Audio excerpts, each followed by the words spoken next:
السلام علیکم، میں ظہیر میاں اپنے یوٹیوب چینل ظہیر روحانی فائدے میں اپنے سبھی ویورز کا استقبال کرتا ہوں۔ سیف اللہ، دا سورڈ آف اللہ تبارک و تعالی، اس کی اگلی کڑی آپ کے سامنے پیش خدمت۔ بسم اللہ الرحمن الرحیم۔ قبیلہ قریش کا سردار اعلیٰ ابو سفیان، جو کسی وقت للکار کر بات کیا کرتا تھا اور مسلمانوں کو محمد صلی اللہ علیہ وآلہ وسلم کا گروہ کہہ کر پکارتا تھا، انہیں پلے ہی نہیں باندھتا تھا، اب بجھ کے رہ گیا تھا۔ خالد رضی اللہ تعالیٰ عنہ کے قبول اسلام کے بعد تو ابو سفیان صرف سردار رہ گیا تھا، یوں لگتا تھا جیسے جنگ و جدل کے ساتھ اس کا کبھی تعلق ہی نہیں رہا تھا۔ عثمان رضی اللہ تعالیٰ عنہ بن طلحہ اور عمرو بن عاص رضی اللہ تعالیٰ عنہ جیسے ماہر جنگجو بھی اس کا ساتھ چھوڑ گئے تھے۔ اس کے پاس ابھی اکرمہ و صفوان جیسے سالار موجود تھے، لیکن ابو سفیان صاف طور پر محسوس کرنے لگا تھا کہ اس کے یعنی قریش کی جنگی طاقت بہت کمزور ہو گئی۔ تم بزدل ہو گئے ہو ابو سفیان، اس کی بیوی ہند نے ایک روز اسے کہا، تم مدینہ والوں کو مہلت اور موقع دے رہے ہو کہ وہ لشکر اکٹھا کرتے چلے جائیں اور ایک روز آ کر مکہ کی اینٹ سے اینٹ بجا دیں۔ ابو سفیان نے مایوسی کے عالم میں کہا، میرے ساتھ رہی ہی کون گیا ہے ہند؟ مجھے اس شخص کی بیوی کہلاتے شرم آتی ہے جو اپنے خاندان اور اپنے قبیلے کے مقتولین کے خون کا انتقام لینے سے ڈرتا ہے۔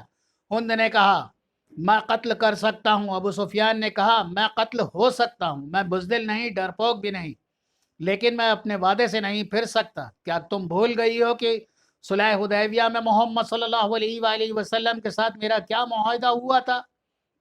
اہل قریش اور مسلمان 10 سال تک آپس میں نہیں لڑیں گے۔ اگر میں معاہدہ توڑ دوں تو میدان جنگ میں مسلمان ہم پر غالب آ جائیں تو تم مت لڑو۔ ہند نے کہا، قریش نہیں لڑیں گے، ہم کسی اور قبیلے کو مسلمانوں کے خلاف کھڑا کر سکتے ہیں۔ ہمارا مقصد مسلمانوں کی تباہی ہے، معاذ اللہ، ہم مسلمانوں کے خلاف لڑنے والوں کو در پردہ مدد دے سکتے ہیں۔ قریش کے سوائے کون ہے جو مسلمانوں کے خلاف لڑنے کی جرأت کرے گا؟ ابو سفیان نے کہا، موتا میں ہرکولہ غسان کے 1 لاکھ کے لشکر نے مسلمانوں کا کیا بگاڑ لیا تھا؟ تم نے تو سنا نہیں تھا کہ 1 لاکھ کے مقابلے میں مسلمانوں کی تعداد صرف 3000 تھی۔ میں اپنے قبیلے کے کسی آدمی کو مسلمانوں کے خلاف لڑنے والے کسی قبیلے کی مدد کے لیے جانے کی اجازت نہیں دوں گا۔ مت بول ابو سفیان، ہند نے غضبناک لہجے میں کہا، میں وہ عورت ہوں جس نے احد کی لڑائی میں حمزہ رضی اللہ تعالیٰ عنہ کا پیٹ چاک کر کے ان کا کلیجہ نکالا اور اسے چبایا۔ تم میرا خون کو کس طرح ٹھنڈا کر سکتے ہو؟ تم نے حمزہ رضی اللہ تعالیٰ عنہ کا نہیں، اس کی لاش کا پیٹ چاک کیا تھا۔ ابو سفیان کے ہونٹوں پر طنزیہ مسکراہٹ آ گئی۔ مسلمان لاش نہیں، اور وہ جو بھی کچھ بھی ہے، خدا کی قسم میں معاہدہ نہیں توڑوں گا۔ معاہدہ تو میں بھی نہیں توڑوں گی، ہند نے کہا، لیکن مسلمانوں سے انتقام ضرور لوں گی اور یہ انتقام بھیانک ہوگا۔ قبیلہ قریش میں غیرت والے جنگجو موجود ہیں، آخر تم کہنا کیا چاہتی ہو؟ ابو سفیان نے کہا، تمہیں جلدی پتہ چل جائے گا۔ ہند نے کہا، مکہ کے گرد و نواح میں خزاع و بنو بکر 2 قبیلے آباد تھے، ان کے آپس میں بڑی پرانی عداوت تھی۔ حدیبیہ میں جب مسلمانوں اور قریش میں صلح ہو گئی تھی اور 10 سال تک عدم جاہریت کا معاہدہ ہو گیا تھا، تو یہ دونوں قبیلے اس طرح اس معاہدے کے فریق بن گئے کہ قبیلہ خزاع نے مسلمانوں کا اور قبیلہ بنو بکر نے قریش کا اتحادی بننے کا اعلان کر دیا تھا۔ معاہدہ جو تاریخ میں صلح حدیبیہ کے نام سے مشہور ہوا، خزاع و بنو بکر کے لیے یوں فائدہ مند ثابت ہوا کہ دونوں قبیلوں کی آئے دن کی لڑائیاں بند ہو گئیں۔ اچانک یوں ہوا کہ بنو بکر نے ایک رات خزاع کی ایک بستی پر حملہ کر دیا۔ یہ کوئی بھی نہ جان سکا کہ بنو بکر نے معاہدہ کیوں توڑ دیا۔ ایک روایت ہے کہ اس کے پیچھے ہند کا ہاتھ تھا۔ خزاع چونکہ مسلمانوں کے اتحادی تھے، اس لیے ہند نے اس توقع پر خزاع پر بنو بکر حملہ کریں گے تو قریش مسلمانوں پر حملہ کر دیں گے۔ ایک روایت یہ بھی ہے کہ غسانی عیسائیوں یہودیوں کی سازش تھی۔ انہیں سوچا تھا کہ قریش اور مسلمانوں کے اتحادیوں کو آپس میں لڑا دیا جائے تو قریش اور مسلمانوں کے درمیان لڑائی ہو جائے گی۔ بنو بکر خزاع کے مقابلے میں طاقتور قبیلہ تھا۔ غسانیوں نے یہودیوں نے بنو بکر کی ایک لڑکی اغوا کر کے قبیلہ خزاع کی ایک بستی میں پہنچا دی اور بنو بکر کے سرداروں سے کہا کہ خزاع نے ان کی لڑکی کو اغوا کیا ہے۔ بنو بکر نے جاسوسی کی اور پتہ چلا کہ لڑکی واقعی خزاعہ کی ایک بستی میں ہے۔ ہند نے اپنا خامند اور ابو سفیان کو بتائے بغیر قریش کے کچھ آدمی بنو بکر کو دے دیے۔ ان میں قریش کے مشہور سالار اکرمہ اور صفوان بھی تھے۔ چونکہ حملہ رات کو کیا گیا تھا اس لیے خزاعہ کے 20 آدمی مارے گئے۔ یہ راز ہر کسی کو معلوم ہو گیا کہ بنو بکر کے حملے میں قریش کے آدمی مدد کے لیے گئے تھے۔ خزاعہ کا سردار اپنے ساتھ 2-3 آدمی لے کر مدینہ چلا گیا۔ خزاعہ غیر مسلم قبیلہ تھا۔ خزاعہ کے یہ آدمی حضرت رسول اکرم صلی اللہ علیہ وآلہ وسلم کے حضور پہنچے اور آپ صلی اللہ علیہ وآلہ وسلم کو بتایا کہ بنو بکر نے قریش کی پشت پناہی سے حملہ کیا تھا۔ قریش کے کچھ جنگجو بھی اس حملے میں شریک تھے۔ خزاعہ کے ایلچی نے رسول اکرم صلی اللہ علیہ وآلہ وسلم کو بتایا کہ اکرمہ اور صفوان بھی حملے میں شامل تھے۔ رسول اکرم غصے میں آ گئے۔ یہ معاہدے کے خلاف ورزی تھی۔ آپ صلی اللہ علیہ وآلہ وسلم نے مجاہدین کو تیاری کا حکم دیا۔ مورخین لکھتے ہیں کہ رسول اللہ صلی اللہ علیہ وآلہ وسلم کا رد عمل بڑا ہی شدید تھا، مگر معاملہ صرف بنو بکر اور خزاعہ کی آپس کی لڑائی کا ہوتا تو حضور صلی اللہ علیہ وآلہ وسلم شاید کچھ اور فیصلہ کرتے، لیکن بنو بکر کے حملے میں قریش کے نامی گرامی سالار اکرمہ اور صفوان بھی شامل تھے۔ اس لیے آپ صلی اللہ علیہ وآلہ وسلم نے فرمایا کہ معاہدے کے خلاف ورزی کی ذمہ داری اہل قریش پر عائد ہوتی ہے۔ ابو سفیان نے صلح حدیبیہ کی خلاف ورزی کی ہے۔ مدینہ کی گلیوں اور گھروں میں آوازیں سنائی دینے لگیں کہ رسول اللہ صلی اللہ علیہ وآلہ وسلم کے حکم پر ہم مکہ کی اینٹ سے اینٹ بجا دیں گے، آپ قریش کو ہم اپنے قدموں میں بٹھا کر دم لیں گے۔ رسول اللہ صلی اللہ علیہ وآلہ وسلم نے مکہ پر حملے کی تیاری کا حکم دے دیا۔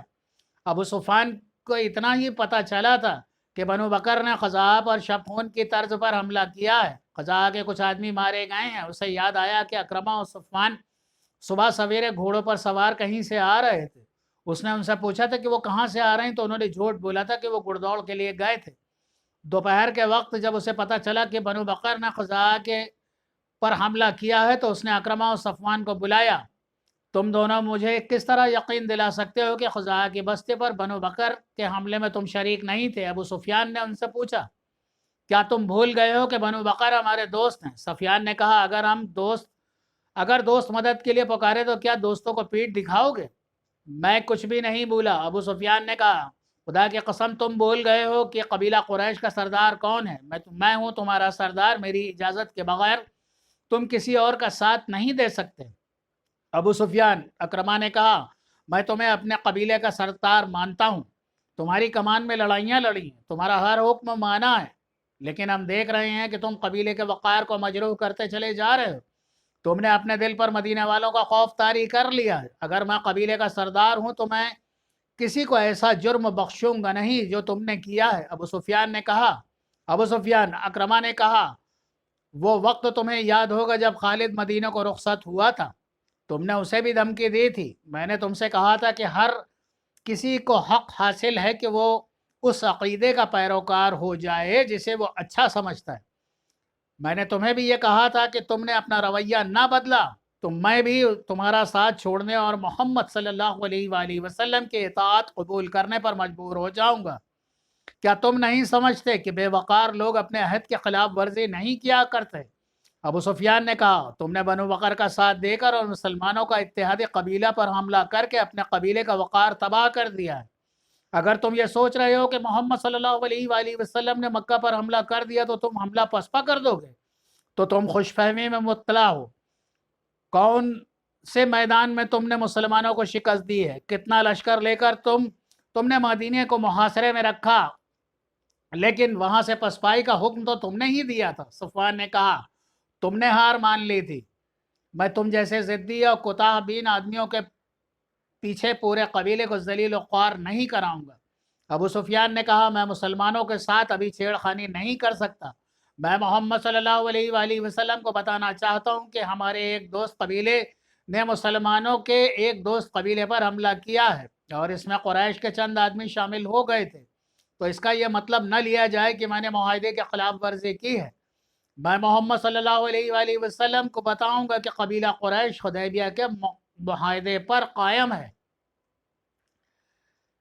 وہ اکرمہ اور سفیان کو وہیں چھوڑ کر وہاں سے چلا گیا۔ ابو سفیان اس روز مدینے کو روانہ ہو گیا۔ اہل مکہ حیران تھے کہ ابو سفیان اپنے دشمن کے پاس چلا گیا ہے، اس کے خلاف آوازیں اٹھنے لگیں۔ اس کے بیوی ہند جو بڑے موٹے لمبے چوڑے جسم کی جسامت کی عورت تھی، پھنکارتی ہوئی پھر رہی تھی۔ مدینہ پہنچ کر ابو سفیان نے جس دروازے پر دستک دی وہ اس کی اپنی بیٹی ام حبیبہ رضی اللہ تعالیٰ عنہ کا گھر تھا۔ دروازہ کھلا، بیٹی نے باپ کو دیکھا تو بیٹی کے چہرے پر مسرت کی بجائے بے رخی کے آثار آ گئے۔ بیٹی اسلام قبول کر چکی تھی اور باپ اسلام کا دشمن تھا۔ کیا باپ اپنی بیٹی کے گھر میں داخل نہیں ہو سکتا؟ ابو سفیان نے ام حبیبہ رضی اللہ تعالی عنہ سے پوچھا، اگر باپ وہ سچا مذہب قبول کر لے جو اس کی بیٹی نے قبول کیا ہے تو باپ بیٹی کی راہ میں آنکھیں بچھائے گی۔ ام حبیبہ رضی اللہ تعالی عنہ نے کہا، بیٹی، ابو سفیان نے کہا، میں پریشانی کے عالم میں آیا ہوں، میں دوستی کا پیغام لے کر آیا ہوں۔ تب ام حبیبہ رضی اللہ تعالی عنہ نے کہا، بیٹی کیا کر سکتی ہے، آپ رسول خدا کے پاس جائیں۔ بیٹے کے اس بے رخی پر ابو سفیان سٹپٹا گیا۔ وہ رسول اکرم صلی اللہ علیہ وآلہ وسلم کے گھر کی طرف چلا۔ راستے میں اسے وہ شناسا چہرے دیکھے جو کبھی اہل قریش کہلاتے تھے اور اسے اپنا سردار مانتے تھے، اب اسے بیگانے ہو گئے تھے۔ وہ اسے چپ چاپ دیکھ رہے تھے، وہ ان کا دشمن تھا، اس نے ان کے خلاف لڑائیاں لڑی تھیں۔ احد کی جنگ میں ابو سفیان کی بیوی ہند نے مسلمانوں کی لاشوں کے پیٹ چاک کیے، ان کے ناک کان کاٹے، ان کا ہار بنایا اور اپنے گلے میں ڈالا۔ ابو سفیان اہل مدینہ کی گھورتی ہوئی نظروں سے گزرتا رسول اکرم صلی اللہ علیہ وآلہ وسلم کے ہاں جا پہنچا۔ اس نے ہاتھ بڑھایا، رسول اکرم صلی اللہ علیہ وآلہ وسلم نے مصافحہ کیا، لیکن آپ صلی اللہ علیہ وآلہ وسلم کی بے رخی نمایاں تھی۔ رسول کریم صلی اللہ علیہ وآلہ وسلم کو اطلاع مل چکی تھی کہ بنو بکر نے اہل قریش کی مدد سے خزاعہ پر حملہ کیا ہے۔ آپ صلی اللہ علیہ وآلہ وسلم اہل قریش کو فریب کار سمجھ رہے تھے۔ ایسے دشمن کا آپ صلی اللہ علیہ وآلہ وسلم کے پاس ایک ہی علاج تھا، فوج کشی کرو تاکہ وہ یہ سمجھیں کہ ہم کمزور نہیں ہیں۔ اے محمد صلی اللہ علیہ وآلہ وسلم، ابو سفیان نے کہا، میں یہ غلط فہمی رفع کرنے کے لیے آیا ہوں کہ میں نے حدیبیہ کے صلح نامے کی خلاف ورزی نہیں کی ہے۔ اگر بنو بکر کی مدد سے قبیلہ قریش کے چند آدمیوں نے میری اجازت کے بغیر چلے گئے تو یہ میرا قصور نہیں، میں نے معاہدہ نہیں توڑا۔ اگر تم چاہتے ہو کہ میں معاہدے کی تجہید کے لیے تیار ہوں۔ مورخ ابن ہشام مغازی کی تحریر سے پتہ چلتا ہے کہ رسول اکرم صلی اللہ علیہ وآلہ وسلم نے نہ اس کی طرف دیکھا نہ اس سے کوئی بات کی۔ رسول کریم صلی اللہ علیہ وآلہ وسلم کی خاموشی نے ابو سفیان پر خوف طاری کر دیا۔ وہ وہاں سے اٹھایا اور حضرت ابو بکر صدیق رضی اللہ تعالیٰ عنہ سے جا ملا۔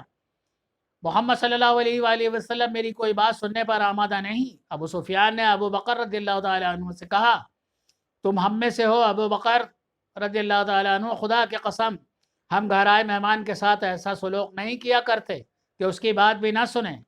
میں دوستی کا پیغام لے کر آیا ہوں اور میں نے جنگ نہ کرنے کا معاہدہ کیا تھا، اسی پر قائم ہوں۔ اگر محمد صلی اللہ علیہ وآلہ وسلم نے جو اللہ کے رسول ہیں تمہاری بات نہیں سنی تو تمہاری بات کسی بات کا جواب نہیں دے سکتے۔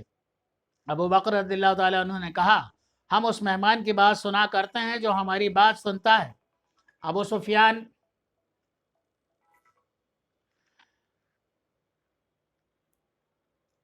جو ہماری بات سنتا ہے۔ ابو سفیان پر خوف طاری ہو گیا۔ کیا تم نے اللہ کے رسول صلی اللہ علیہ وآلہ وسلم کی یہ بات نہیں سنی کہ اللہ ایک ہے اور اس کے سوا کوئی معبود نہیں؟ سنی تھی تو تم رسول اللہ کے دشمن کیوں ہو گئے؟ کیا تم میری کوئی مدد نہیں کرو گے؟ ابو بکر صدیق رضی اللہ تعالیٰ عنہ سے پوچھا۔ ابو سفیان نے التجا کی، نہیں۔ ابو بکر رضی اللہ تعالیٰ عنہ نے کہا، ہم اپنے رسول صلی اللہ علیہ وآلہ وسلم کے حکم کے پابند ہیں۔ ابو سفیان مایوسی کے عالم میں سر جھکائے ہوئے چلا گیا۔ کسی سے حضرت عمر رضی اللہ تعالیٰ عنہ کا گھر پوچھ کر اس کے سامنے جا بیٹھا۔ اسلام کے سب سے بڑے دشمن کو مدینہ میں دیکھ کر مجھے حیرت ہوئی۔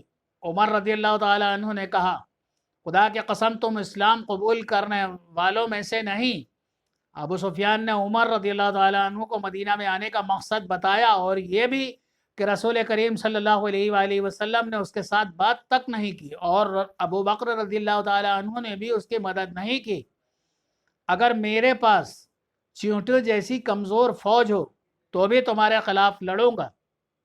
عمر رضی اللہ تعالیٰ عنہ نے کہا، تم میرے نہیں میرے رسول صلی اللہ علیہ وآلہ وسلم اور میرے مذہب کے دشمن ہو، میرا رویہ وہی ہوگا جو اللہ کے رسول صلی اللہ علیہ وآلہ وسلم کا ہے۔